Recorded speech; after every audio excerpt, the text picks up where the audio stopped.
it's definitely like such a weird meta how like slight tweaks to items change, right? I think the big deal was Necrobook just gave you that ability to farm ancients at like level 5, like level 6. You just walk over and kill ancients and on a hero Yeah. that previously had no farm potential.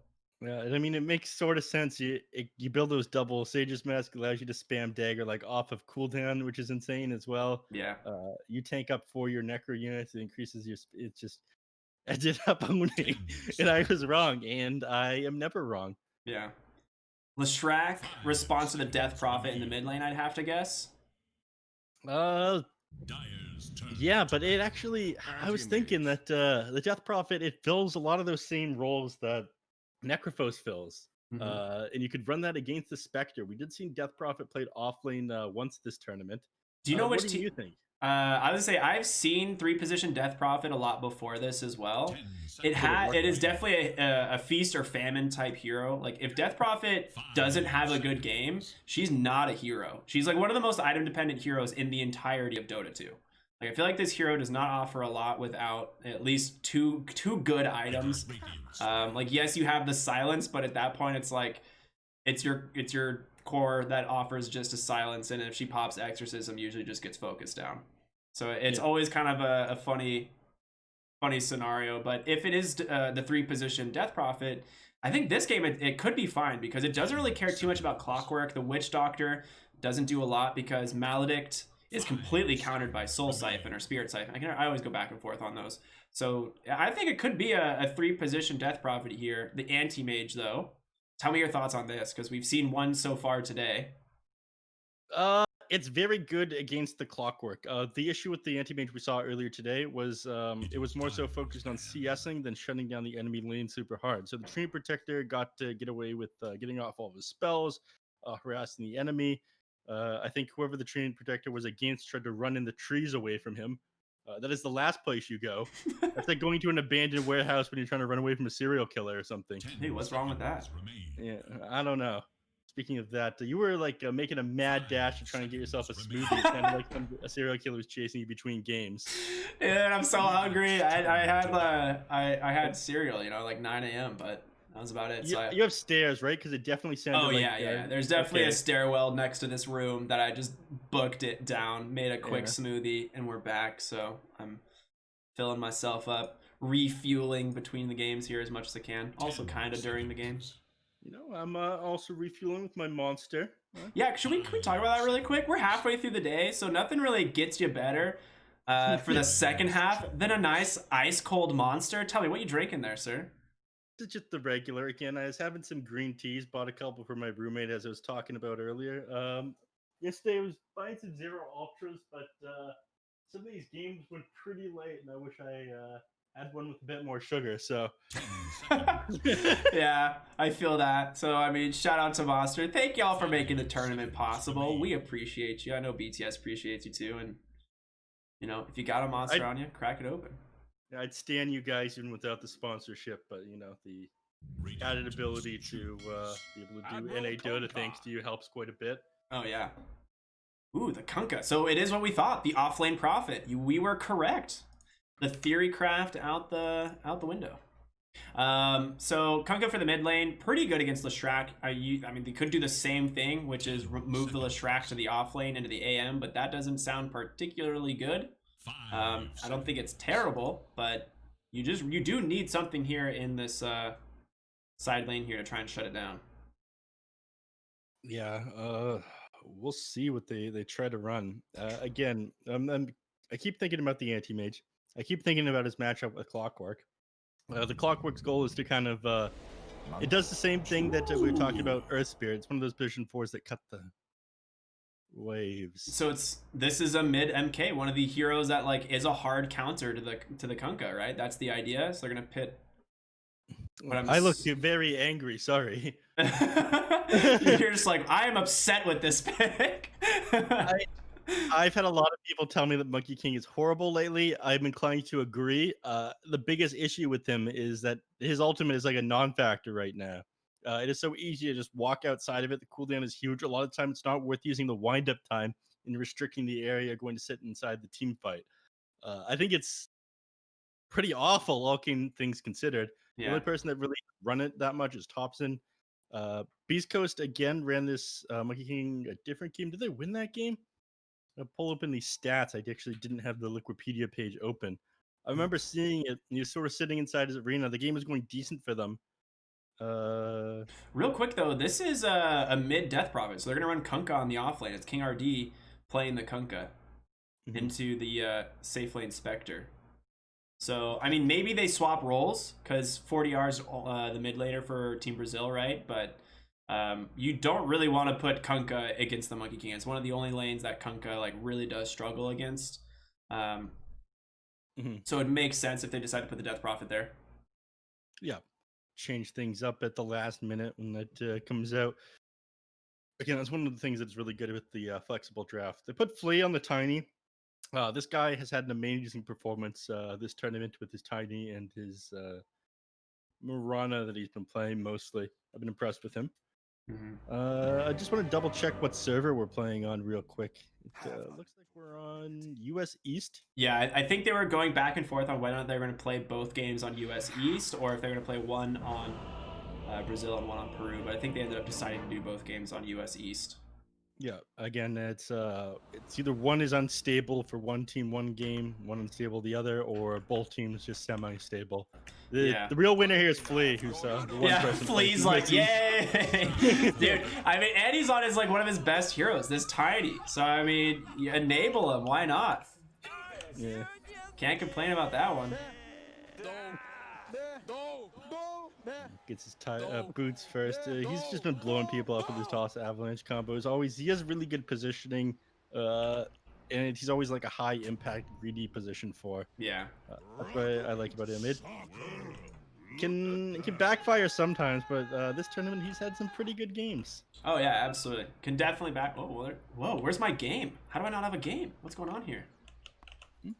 Do you mean your game crashed, or are you talking about the pause and being kind of Yeah, I don't like. There's a pause, but I don't have like a mini game to play. Oh yeah, I don't either. Is it? Do those mini games only start after the timer? I think so. Maybe that would. Valve. What is happening here? What's the point of paying for this thing? I'm paying for Donaflex. Where is my mini game? Wait, no, is it the compendium added it, right? It's not Dota+. Yeah. Battle Pass. Alright, Chris, Hector. Wait, no, KJ, not Hector. And he's gone. We got the Orb of Venom Costa Belay here. This is the major difference between Costa Belay. Likes to play this very aggressive position one, and like the anti-mage we saw the other game, it was Pox's. He had a pretty good game, I would say. He was the one factor that kind of kept them in it. His battle fury timing was slowed down a little bit, but it was reasonable. The rest of his team just lost a little bit too hard for him to actually stay in it. You can't really 1v5 in that scenario when you're that far behind. I mean, the position 4 on his team was the position 4 on the enemy team was about doing as well as his mid laner, which was wild. Yeah. Oh, a billion pings all come out right around King RD. I love that. Right when the pause ends, every ping shows up on the map real quick. But the voice lines from heroes, like the thanks and everything like that. Versus TY. Schofield might be in trouble. Flea should have toss. Yep, does level it now, and they're just gonna toss him in place. Gonna try and give this on over to slow down. Obviously a nice cogs there, but yeah, it doesn't mean you're getting out. First blood going to the mid Death Prophet. That is a fantastic kill for him. Obviously Schofield pretty upset about that one. Bottom lane Hector is just trading with King RD, and honestly it's going pretty well for Spectre. Yeah. Get the speed exchange. Of course, Spectre's got a little bit more HP regen. Remember, the international spirit. Well, 1 for 1 on bounty runes as expected. We'll see how this mid lane goes for Chris Luck. I'm a little skeptical as a Monkey King versus Death Prophet. I believe you can mischief dodge the Crypt Swarm if done correctly, but even then, it is not a good lane. No. You're just sort of able to run him down. It's hard for you to build up all these Jingu Mastery stacks onto the enemy. And of course, he's able to just run straight past your creep wave, and you have to do the choice between life stealing off onto everything. And did he even dodge it there? No, he didn't. He barely missed it, just a little bit too late. So that's the thing. In this lane, you definitely go. I think you go 3-0-1. You'll just go more points into Crypt Swarm. Just harass out this Monkey King as much as possible. Top lane, Schofield trading with the Lich, and he's not winning this trade. Got to be careful here. Costa Bile should be able to close the gap here, and with an Aura Venom, I think they got it. One more auto attack. KJ picks up the second kill of the game here for Team Brazil. He's getting hyped. Let's do this, everyone. You know, Brazil's right. Maybe Mag's draft is just going to be longer than the game. Yeah. Guys, he knew it. Pretty smart. The guy dude. was ready. I roomed with him once when I was at what was it, Jungle Jam, which is the Midas, or sorry, the Moonduck hub for TI. Yeah, I remember. Yeah. This guy just watches replays at like *8, *16 speed. And it when he does captures coaching all for the his team. information. He does, yeah. It's kind of wild. Anyways, they're committing onto Schofield here, and this is the power of Orb Venom on the Anti-Mage, as well as having the Frost Blast on Lich. He gets Barely slowed misses down. the Frost Blast. Got fogged there. Super close. Yeah, all you were that- right. I really like the Orb of Venom this time on the Anti-Mage. It gives them a lot more aggression in the lane, whereas what we saw earlier, that Anti-Mage opting for the Quelling Blade first item just didn't quite give them what they needed. I mean, this guy went Quelling Blade, Tango, Orb of Venom, Fairy Fire. Like, this is the Anti-Mage that knows he's just going to push you out of the lane. He doesn't sit back and try to CS and let himself be harassed. Plays to his strengths. Yeah, I mean, looking at CS, though, he's definitely struggling. All three of the top CS are on the side of Beast Coast, and it not looking too great for him on the CS charts. Like, he's got 5 last hits on this Anti-Mage, and Leshrac has 5 denies, so yes, they are bullying out Schofield, but it is taking a lot of their attention. Chris Luck does get the Boundless Strike there to grab that last Jingu Mastery stack, so does have some regen. He might hold one last tick of that, but Anti-Mage? Anti-Mage is no longer here. He's just dead, bursted down. Okay, I mean, that is not something I really expected to see, to be honest, so my bad. I'm ready for those T-Tours. That'll be a lot of fun. 40R mid lane gets his bottle, so he's going to be able to reset the lane here a little bit against the Monkey King. Yeah, I don't know how Anti-Mage dies there. I mean, I was watching. I can tell you what happened. Is it an aggressive blink or something? He just ended up getting clicked down, and then towards the end of it, he got pushed back by Power Cogs. He took most of the damage just from Leshrac right clicks, though. Wow. A little bit from Diabolic Edict. That is not what you want to see. And no stun from the Leshrac. Look mid lane, we got Flea here. Level 2 Avalanche Toss. Chris Luck gonna salve up though, so Skink not gonna be that successful, especially since, you know, he's sitting under a ward. For those of you who are wondering, what a great, this ward here always scouts these rotations. So if you're a support player trying to help out your mid laner, or if you're a mid laner trying to give yourself some vision, good ward, super value. Yep.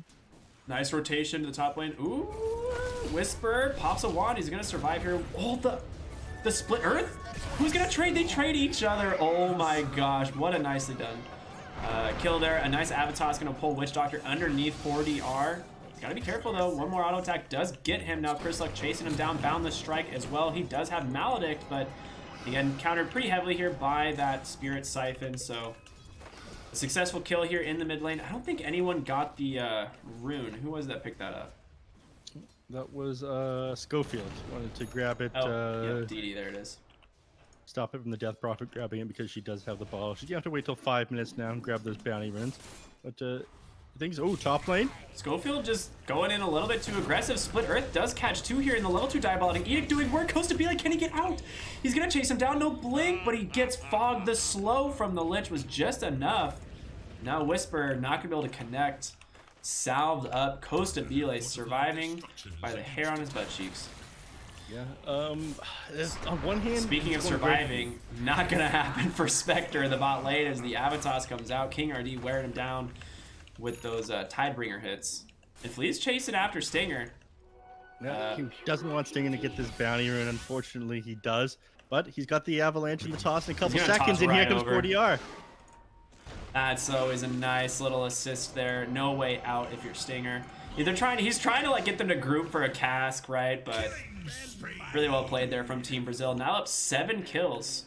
Top lane, once again, Schofield falling low, but so is Lich underneath the tower. The Frost Shield protecting this anti-mage. Diabolic Edict doing some work, but Whisper losing a lot of mana. Split Earth will be pump faked. It will back off. So Schofield has died 4 times this game, but if you look at Whisper, he's 2-1, like kind of okay on CS. So it's not like a lot of feeding. It's not a lot of feeding, but here's the thing. You've died 4 times on Clockwork, sure. But look where Anti-Mage sits on this CS chart. He's only 17-2. Yeah, exactly. That's what I'm saying. Like, they've had to commit a lot just to stop this Clockwork. Bottom lane, Boat comes out onto Witch Doctor. The Avalanche toss. Good night, sir, as King RD cleaves him down with that Tidebringer. They're going to rotate for more. Hector, got to be careful. 40 Rs rotating bottom with this new Exorcism. Flea baiting this as much as they can. He's already dead. Yeah. A little bit of an odd Tidebringer, or Torrent there. They will just go for the tower, though. Top lane, another engagement as Whisper and Schofield will dive the tower, bring down the Lich, and with Diabolic Edict now level 3 and a Catapult, they will trade these tier 1 towers. Anti-Mage, nice little snipe there on that Catapult. I mean, it's at 140 health. They kind of have to commit to get this at some point here. I mean, he could just deny this. It is in deny range. The creep waves are going to meet, but K1 Hector, he decides, all right, there's a party not without me, boys. Let's go. Yeah, take this Edict out power. again. Whisper's gone. Mid lane Flea goes in a little bit too far, gets caught up by Chris Luck as well as Singer. Man, this game, we have 13 kills in 7 minutes. What is going on? Top lane, more aggressions are slowing up Hector. Costabile doesn't have level 6 Mana Void, not available, but Sinister Gaze will be able to pull him back. He's pretty tanky as there's no more mana left, but Hector just trying to hold them down here as long as they can, for the team to show up. Costabile blinks forward and he's gonna pay for it. Like, yes, you do trade for 1, but you're both dead now to Chris Luck's Monkey King.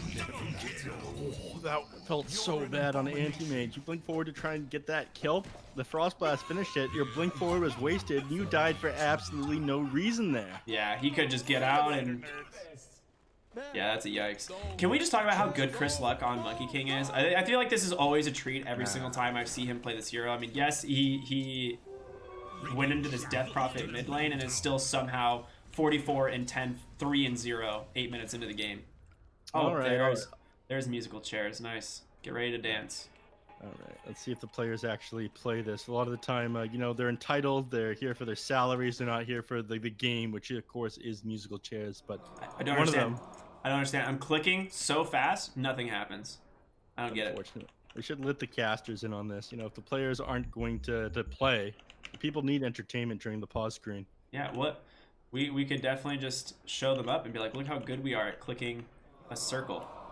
Got him. Mid lane's looking like it's going to be a little bit of a showdown here. If we kind of see what's going on. Flea rotating in, 40R already underneath the tower, and King RD here with the boat.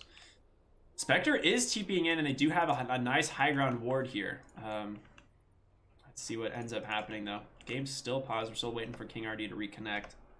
Yeah, Chris Luck's Portal Skull is on cooldown for another 34 seconds, so he's not going to be able to join this fight. Clockwork would be able to, so that's something. Whisper's is on cooldown too, so they could try it for a 3v3 in the mid lane, but you're going against Death Prophet and Kunkka, and with the boat, I mean, like a boat onto supports is just a free kill at this point in the game. Yeah. Stinger, they're pinging him out, but he's now a little bit worried because he does see King RD. There's the cask, stuns him up underneath the tower. We'll go ahead and try and Spirit Siphon. A nice Torrent, the Avalanche toss. Easy kill in the mid lane. 40R will take a lot of damage from this Maledict, but he will survive. TP back, and there's the X. Nice little teamwork there from Team Brazil. And then tier 1 mid tower should fall. I say should, and it does. Okay, good.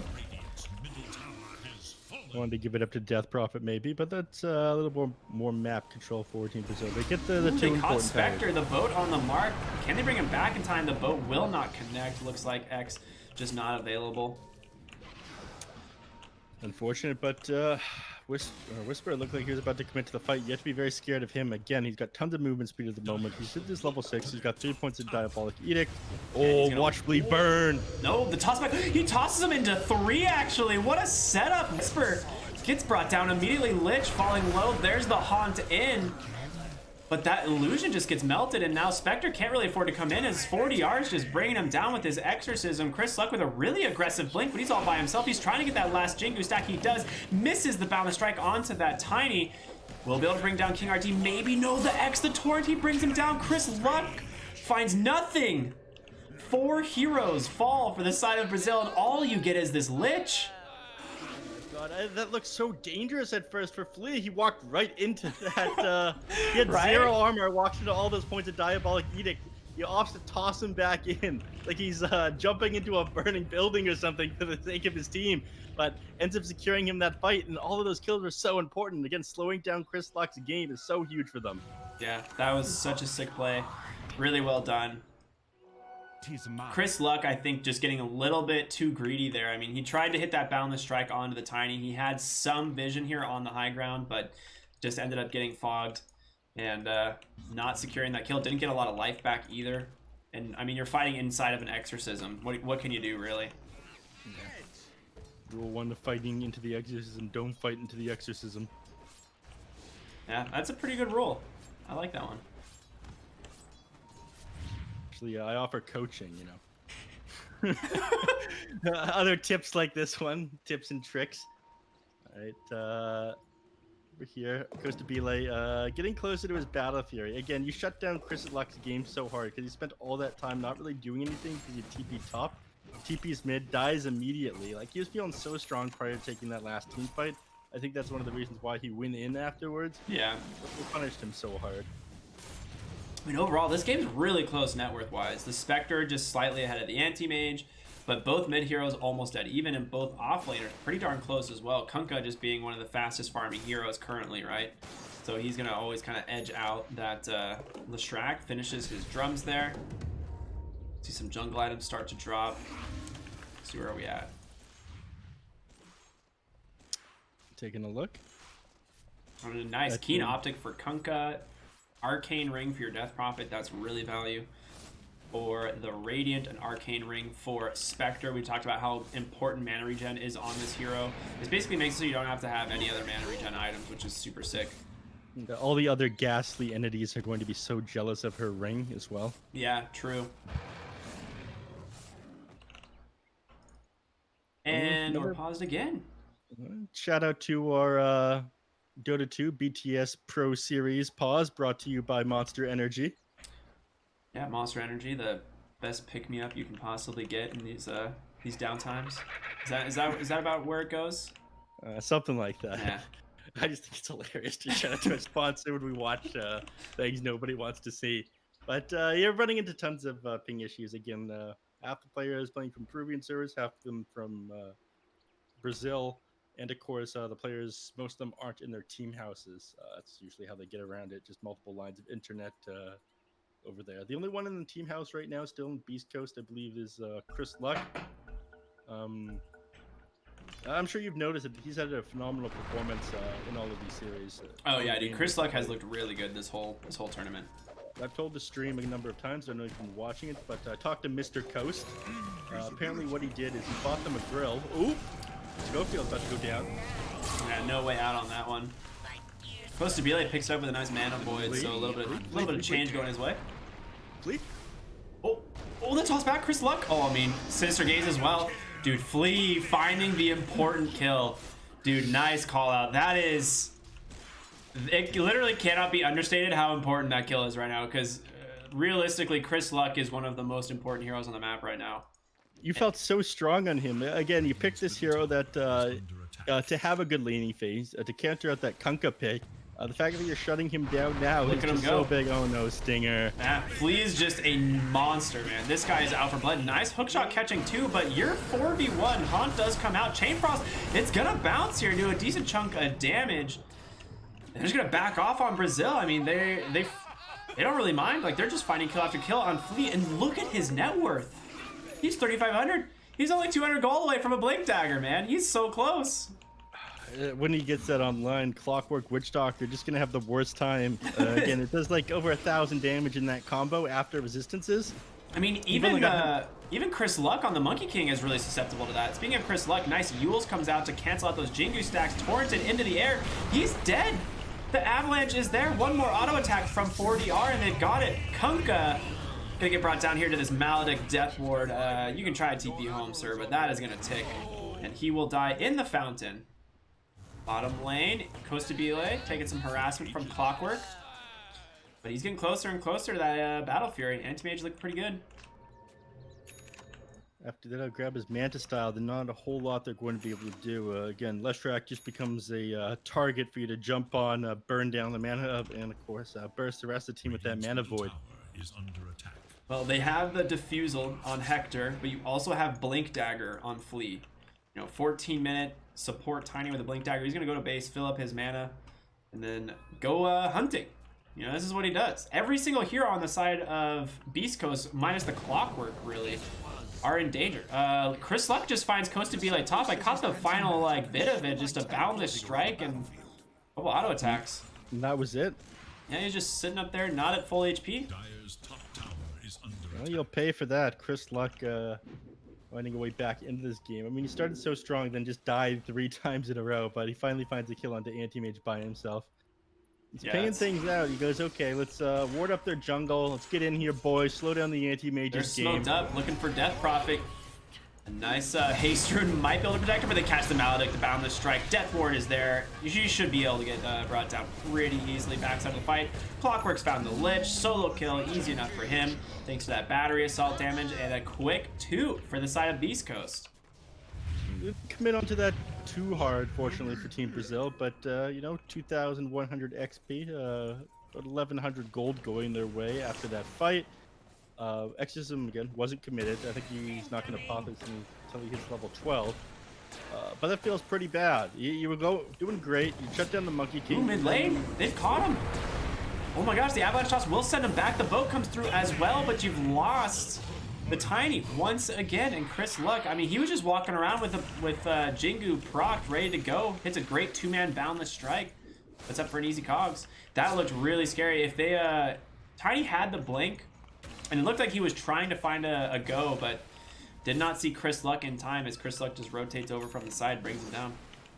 Yeah. Just lost hero after hero here when you've been down a man. Again, without one person on the map doing their job, and your teammate pushing the lanes.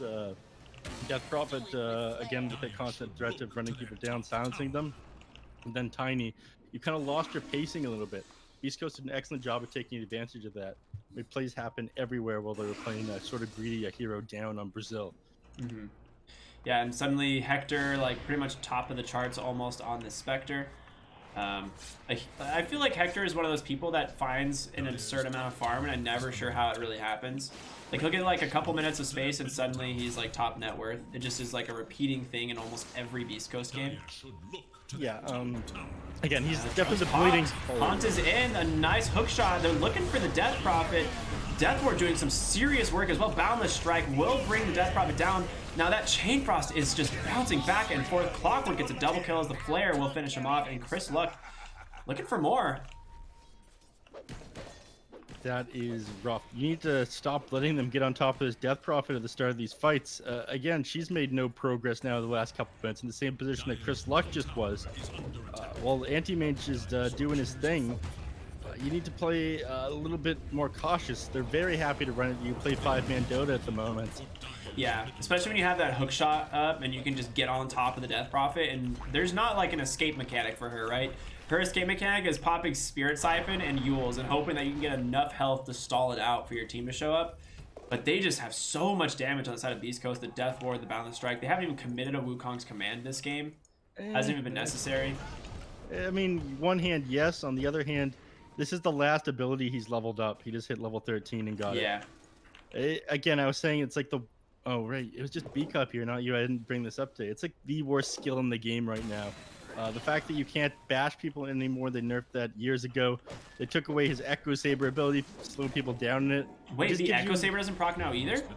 No. Wow, okay. This is a useless ability here. Unless you have Mars Arena or something to hold them in place, I guess. Yeah, exactly. It used to be Will-O-Wisp. I think Will-O-Wisp and Monkey King was a very strong combo when Coddle was popular. But if you don't have a hero like that, it does feel really weak. I do agree. Yeah, and the only thing you're really doing is you're committing yourself to stay Whisper inside mid the lane, circle. Avalanche toss, they've caught him silenced up, but able to be kept alive for the time being. Does have a Yules to save himself, and he will. Exorcism is out. 40 are doing what he can. Stinger with the Death Ward, though, doing some work. He will bring him down eventually, but 40 are falling low, ticks out. It's gonna be Whisper that finds that kill. Bound the strike on the mark to Kunkka. The question is, can they keep chasing? Flea hiding in the trees. Avalanche toss. Chris Luck falling low. A nice tort. The Chain Frost comes on through, but an unfortunate bounce. Chris Luck gonna be able to keep alive, but no! Gets him with the Frost Blast. King RD on the backside, trying to just escape, but you're dealing with the Diffusal Spectre, just chasing him down slowly but steadily. Flea still alive. Hookshot on the mark from Schofield. Flea unable to find the kill onto Whisper, and a 4-for-1 favoring Beast Coast is the only hero that they lose. Ends up being Chris Luck on that Monkey King. Oh, I take it back. I just forgot. They lost the Witch Doctor at the very beginning. He just respawned. So 4-for-2. That fight could have been so much worse for them. Costa Bela came in at the end when the Leshrac was at basically full mana, tried to mana void him. Everything was basically blocked by the raindrop, and then he left immediately afterwards. If he had gone in and committed for like maybe 1 or 2 auto attacks first, I think he dies, then he can just stay in the fight and everyone else dies. But he made that fight super difficult for him. One thing that was also very nice is we tried to get on that Leshrac again at the tiniest very end, but the Spectre does have the Diffusal Blade. Ended up making it so we didn't have mana for that toss afterwards, getting 2 auto attacks in on him.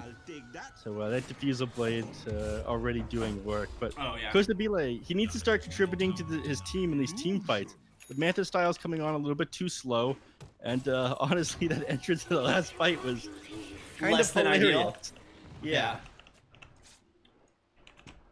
I would agree. Death Prophet queuing up the BKB, which makes a lot of sense considering the game right now. Like, she is just kind of frontline tanking for her team, and that will definitely help out.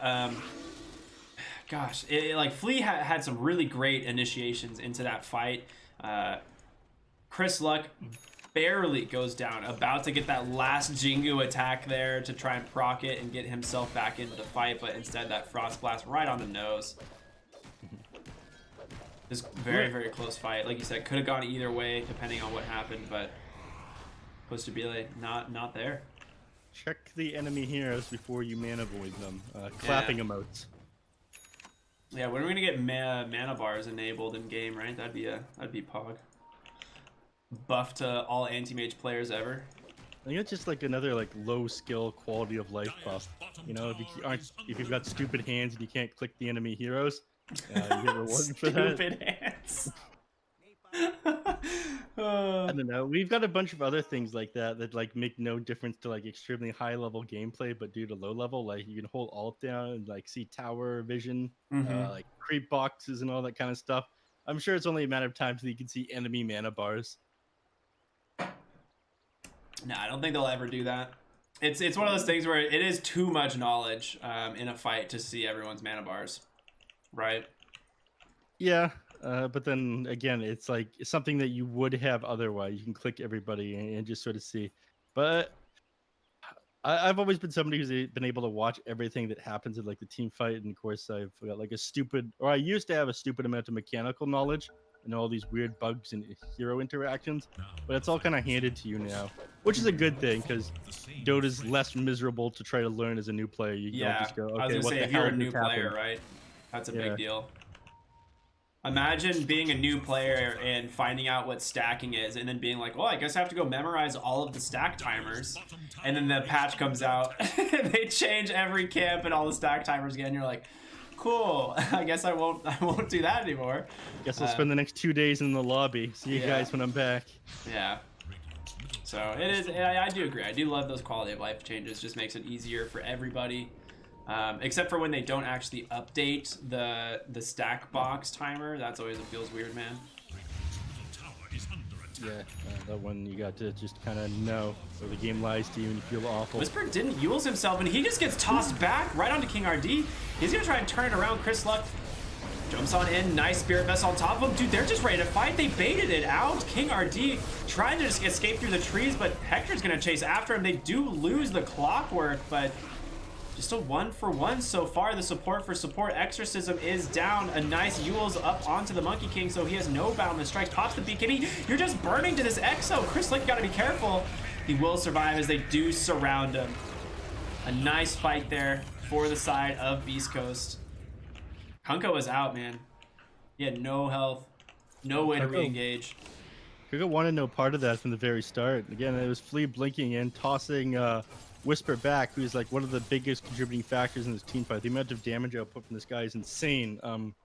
But he does have the Hood of Defiance. He's got the Nether Shawl. This guy is sitting at 57% magic resistance. He's extremely hard to blow up for the heroes other than the Anti-Mage and the Death Prophet with the Exorcism. And he's got a drums Yules too. So he at the beginning of that fight, I expected him to just Yules himself to dodge the torrent, but he didn't. So he had a defensive Yules even if he gets tossed in to buy himself some time. Yeah. Ooh. He found an Invis rune, immediately TP's bottom. He wants to try and find this anti-mage farming, and they will see him on those wards there, but he is just beelining it out of here. He is so afraid. He goes all the way back to his jungle. He's got good reason to be. He's only got 1300 max HP. He opted to go with the attack speed rather than the strength, which I don't really like. And you can 180 HP, or you can have 15 attack speed. Yeah, I feel like that's a trade-off that is pretty hard to decide between. Justify? Yeah. Okay. No, decide between. I was gonna going to say justify. Yeah, I normally pick the strength. I think like just health in general on any mage is incredibly valued, and attack speed isn't, you know, as good as attack speed is. I feel like you can always get attack speed. Yeah. You're not going very far out of your way building more attack speed. You're going very far out of your way building this extra strength. Yeah. At the end of the day, though, it maybe the rationale behind... Ooh, mid lane Whisper gets tossed back. I mean, you said it's really hard to burst him without the anti-mage. Chainfrost comes out to dodge at least the hookshot, but a Sinister Gauge holding the Leshrac in place. Even a clumsy net just to secure it. A nicely done play there from Team Brazil. Who has the clumsy net? Is that on Tiny? It is. Yeah, Flea keeps setting these up. Amazing tosses in, clumsy nets them afterwards, and he understands how important this Leshrac is to the team fights. The majority of the damage is coming out from him right now. He's 6, 3, and 8. He scores even better than that prior. Considering how difficult his lane was, he's doing amazing for himself. Yeah. One thing to note, Chris Luck picked up an Orchid on the Monkey King this game. Not an item. It's an item that he does pick up, I think, fairly often. It's not super foreign to this hero by any means, but this game, it's a pretty good Orchid game. The problem is Death Prophet does have her Yules, right? Anti-Mage has a Manta. So I'm a little bit confused on, you know, where, like, maybe if you got this super early, like, it could pan out, but... Well, what he did was he built an Echo Saber. Then we had our discussion about the Echo Saber. I'm sure he already knew that, like being a Monkey King spammer, that it doesn't work anymore. Team fight in the Radiant jungle. Whisper in some trouble. Does have Yules, but Sinister Gaze for the time being. They managed to bring down the Lich on Hector. A nice balance strike from Chris Luck. Pops that Wukong's command and surround the Kunkka with the help of Whisper. They will bring him down now. 40R. Full retreat defusal in 3 seconds, but the hook shot from Clockwork, they get him. Punish the overextension. 3 down for Brazil. And they're forced to just kind of get back on Brazil. Anti-Mage needs split push now, so they can't have anything from this. Man, Spectre is just so devastating in these fights. Like, the haunt damage is just insane. You can't contest this Roshan. You cannot. I mean, it's scouted completely now, too, and Whisper's just going to rotate over. They got that flare to reveal it. The Chainfrost comes out. Gonna do some work here between the two supports, but a Glimmer Cape comes out perfectly well timed. You're gonna lose 2 more. Yep. That dust came out just a little bit too late. Might have been able to bring down a hero, but of course, not having vision of them, the Chainfrost would stop bouncing. Like you said, you can't take that Roshan. All your major teamfight heroes are dead. Anti-Mage just needed to split push and do what he could. You're turning these losses into even more devastating ones on Brazil again and again. So whenever Brazil gives them an inch, Beast Coast is taking a mile. Yeah, this is not really hard. Honestly, the Spirit Vessel on Clockwork is just going to do so much work this game. You don't want to... I guess Death Prophet does have her BKB now, but even then, like, Kunkka and heroes like that just get absolutely destroyed by it, as well as Tiny. Just an incredibly strong item this game. Repair kit on Spectre, though? Did they actually get it? They got it. They sent it out to someone else, though? No, it's just sitting in base. She's just sitting on that Pupil's Gift. Oh, well, there's her item. Never mind. Too good of an item to ever pass up. Bottom lane, they're looking for Costa Bile. Hook shot available. Schofield trying to give himself vision. They will see him on the ward here potentially, but the blink out, he's going to be safe. Not close enough on Chris Luck to help. Yeah. I think you should have that People's Gift on the Spectre, but that's just me. I also like it on the Monkey King too, giving him that extra health, but ends up going for that Enchanted Quiver for that burst damage, which, I mean, is pretty sick with Boundless Strike. Yeah, it is. Being able to extra 300 can make all the difference between somebody getting away and you finishing them off. And their main goal, like you were saying, is bursting down this Death Prophet. That's been a major theme of some of these team fights. They get on her at the start. She uses herself, but it doesn't really matter. They've got like too many different forms of stun. They've got Balance Strike. They've got Split Earth. They've got Clockwork Hook Shot, Power Cogs, Paralyzing Cask. It's a very difficult game for her to stay alive here. And of course, the extra 300 magical burst damage will make it even tougher. So Anti-Mage does have Abyssal Blade, I believe, being delivered as we speak. Let me double check here. Or did he already get it delivered? Am I blind? He did. Alright, so he has Abyssal Blade on Anti-Mage, which is...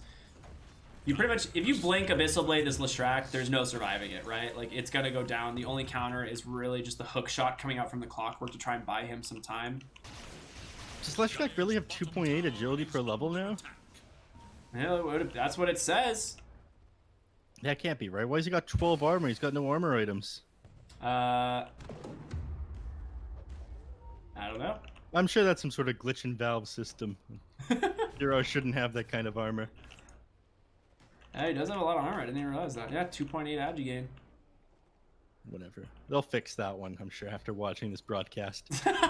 Valve taking notes, listening. Yeah. Oh, okay, yeah. Write that down, write that down. Let me just fix Dota for you real quick. Whisper's having a pretty good time recovering here, just passing the Kunkka in net worth. Obviously, always offers a lot of threat to your buildings, just in general. Level 4 Diabolic Edict is no joke. Chris Luck with level 20 gives him that Primal Spring damage to just take down those waves super easily. Tier 2 top will fall. First one of the game, opening up that outpost, and look at the timing. Ooh, they're gonna get it. They're gonna get it. 30 minutes. That perfectly timed, really well played by Beast Coast. A good rotation. Teams that make note of those, I call that a little thing because it's still something that's I think is relatively new to Dota, because as someone who's been playing for 10, 15 years, you look at how much like those things aren't like really muscle memory to a lot of people yet, being like, oh, we gotta get the outpost experience bounty still. Yeah, I suck at things like that. I always forget. I need people to remind me when I play with them. Yeah. Casting, we have like the bird's eye, so it's a little bit easier to kind of make a note of it. But yeah, as a player, you got so much going through your head. Flea does have that Blink 4-staff, queues up a Ghost Scepter as his next item. Where are we at on Spectre? Does have her Basher looking for the Abyssal Blade, but has a Butterfly as well. Jesus. So if you're to support this game and Spectre haunts on top of you, like especially Lich, who has 0 defensive items, we're trying to save up for a Ghost Scepter, but yeah, 2,000 net worth at 31 minutes is definitely not a feels good moment. I believe some people call that, living on food stamps right there. Oof. It's a rough year for that one. Yeah. A lot of people can relate. It's Lich again. This is some honestly like 2012, 2013 shit. Like support at 31 minutes in the game. You got your boots. You struggled to build your magic wand as your second item by 35 minutes. Yeah. Keep saving up there, buddy. Chris Luck finishes Scotty. I think that's a fantastic item in this game. Flea, a nice hook back, or a toss back rather, but a hook comes out from Schofield to try and stop this a little bit. He does have the Aegis on the Monkey King. Chain Frost comes out. Not gonna bounce back to Chris Luck, but it gets reclaimed. He needs to back. He pops the BKB immediately. The Haunt comes out. A nice Boundless Strike holding the Anti-Mage in place. We'll go ahead and Manta and Blink out for the backside of the fight. Spectre has already removed 2. Need to get back in here and defend their racks, though. I mean, this Wukong's command, though, how do you deal with it? It's just cutting off that whole engagement back in. Really well done by Beast Coast. They zone him out. They get the objective. 2 quick kills on the supports. That BKB from Chris Luck, the knowledge that Aegis expires, he had to BKB immediately to not lose that regen. I'm not sure it was that immediate. I mean, he saw it pop, and I think he was panicking. He's like, oh god, my Aegis is gone. The enemy's almost timed this perfectly. I think they hit the timer when Roche died and not when Monkey King picked up the Aegis. Yeah. Otherwise, that would have been perfect timing. So it's 5 minutes after you pick up the Aegis, not after Roshan dies. Yeah, exactly. Scanning for So the timing was slightly off. Otherwise, that would have been a beautiful play by Flea, but everyone didn't commit hard enough onto the Monkey King there. Almost.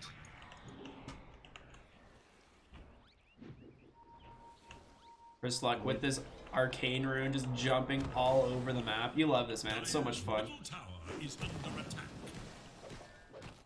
Remember position 4 and 5 Monkey King, where you just kind of move around to get information. Your vision range was a lot bigger when you were using Tree Dance, I believe. Yeah, I mean, when Monkey King first came out, it was just like the most broken 4 position ever made. Well, you played him in every position, right? Yeah, I mean, it was just so funny in the 4 because you just walk to a lane and boundless strike their mid lane for like 600 damage at like level 4.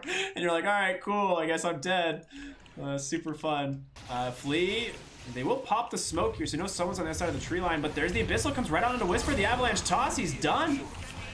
74 seconds, no buyback, and there's the X. They've caught Schofield in the mid lane. Torrent just kind of baiting it out, backside of the fight. Tiny chasing after Stinger. Yule's up to slow down this anti-mage. Flea, oh, he's got a Spirit Vessel on him. He does need to be careful. There's the Orchid as well, the Death Ward. You're dead, mate. Flea too far forward, but it's always him running in first, setting up the kills. Anti-mage goes in, he gets the bash onto the Witch Doctor. A couple auto attacks. Torrent mistimed there by King RD. Doesn't actually find the kill. They're looking for Hector, but I'm sorry, Chrisluck don't have the vision. Nice hook shot into BKB, comes out from King RD. There's the Chain Frost. They take down the Lich. Not a lot else happening for the side of Brazil, though, as Kunkka just left all alone, and he's just stunned up.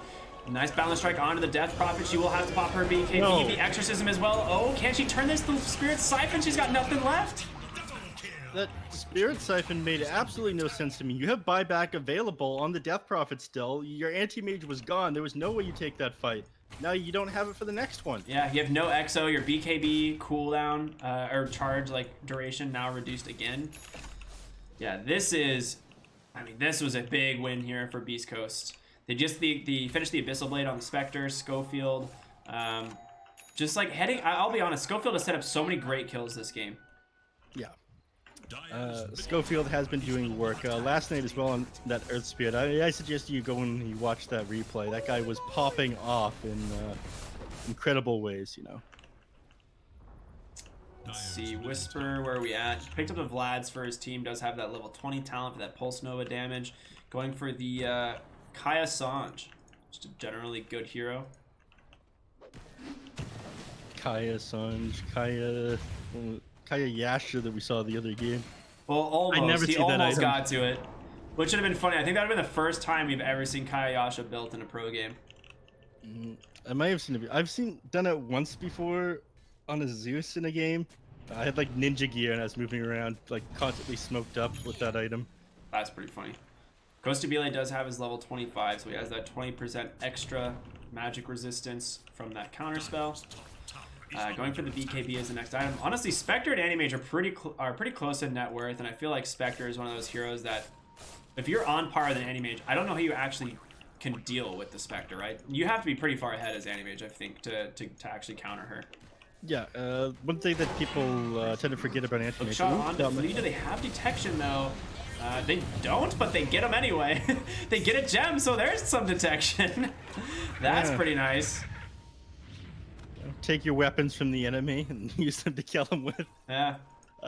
But something a lot of people forget about anti-mage is, oh, if they get Wispy here, this could be big, but they don't catch them. They're sneaky, almost punishing them for going for this high ground, but Brazil, they need to like address this issue of their base being under siege. They could go for the wraparound play with King RD and Costabile, a nice Abyssal Blade, but guess where Chrisluck just goes in? He's so aggressive and he gets immediately Abyssal, but they're gonna turn around. He pops the BKB. So much healing from this, and Costabile will be able to pop his BKB and back on out, but you've lost the Kunkka. You've lost the Kunkka. Your BKB is now on cooldown for this high ground push Dude, from Beast Coast. That looked like such a bad play initially. I was like, there's no way this pans out. There's no way it works, but it does. Inside the base, toss back on the Spectre, a nice hook shot, but do they have the damage? Chain Frost comes out. This Spectre doesn't seem to care all that much as Death Prophet is just getting melted. The Death Ward is just right on top of her. Hector trying to chase her down, and he gets her. Coast to Belay falling low as well. Can he get out? No, the bash. Yules, they call the GG. It's just over. Team Brazil getting destroyed in this first game by Beast Coast. It looked like such a strong start for Brazil as well. Several kills in the lane phase. Anti-Mage with that Orb of Venom shutting down the Clockwork in the Leshrac. But again, a couple of these fights, Brazil committed a little bit too hard or would go back in after they were losing. Costa Belay, his Anti-Mage at times, it didn't look that great. There was a few times he could have jumped into the fight, hopped into that Leshrac and blown him up, won the fight for his team. But he played too greedy. He played too split up from his team. I think his Terrorblade's amazing, but his Anti-Mage, I definitely think it's needing work with whether or not he's going to take fights. Yeah, I mean, just look at Hector's score this game, right? Like 10, 2, and 16. Does almost 30,000 damage on this Spectre. Like, just doing so much work on this hero. Whisper kind of had, like, not the best start to the game. Was never, like, really that high on net worth. But you look at his score. He finishes the game 10, 4, and 14. Like, he legitimately was just bait the whole time. I feel like every time they made a big play onto the Spectre, it backfired for onto the Leshrac. It ended up backfiring for Brazil. And Chris Luck's Monkey King, as well as Hector's Spectre, that is a weird thing to say, ends up just being way too strong for them. These guys, double Abyssal Blade. They have that Eye of Scotty as well, which obviously reduces the healing for that Death Prophet. So she is just so countered in this game. Really not much you can do about it at all. And that's going to be all she wrote for game number 1. Obviously, Beast Coast take that one. We're going to be going into game 2 here in just a few moments. Any final thoughts here? Costa Belay just trying to take these fights a little bit earlier.